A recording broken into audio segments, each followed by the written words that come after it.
Do not go gentle, go to Paris. Travels of an Uncertain Woman of a Certain Age, by Gail Thorell Schilling. Narrated by Siegerman. Preface. In 2010, thanks to an extraordinary confluence of events, I flew out of my life and into the daydream I'd been safeguarding for 40 years. Travel to Paris and a solo month in France. I smile now as I remember how old I felt at 62, almost 10 years ago. Back then, I had no access to emerging technology such as GPS, iPhone, phone camera, or mobile internet. Instead, I managed email at the few scattered internet cafes, used a phone card with public phones, flummoxed by rapid-fire French instructions, and lugged a separate digital camera, small laptop, and bulky voltage converter. As an independent traveler, I had to find my way by trusting my wits. I had to depend on the kindness of strangers and divine grace. Perhaps they are the same.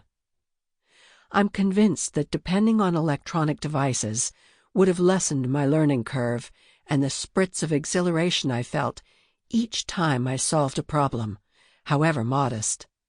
Instead, self-reliance evolved into the self-trust that came to define my journey.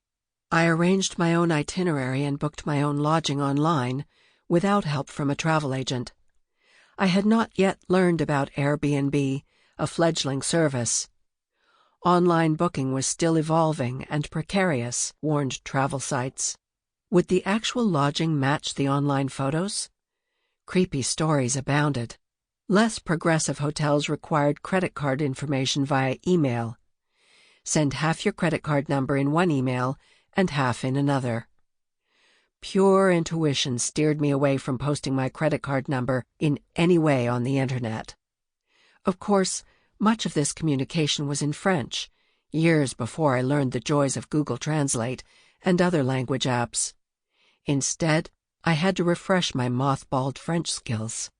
That I had read Camus' Le Mythe de Sisyphe, The Myth of Sisyphus, and Sartre's Huis Clos, No Exit, in French during university years didn't help much now. What did help was sharing pizza at the French table at the community college where I taught.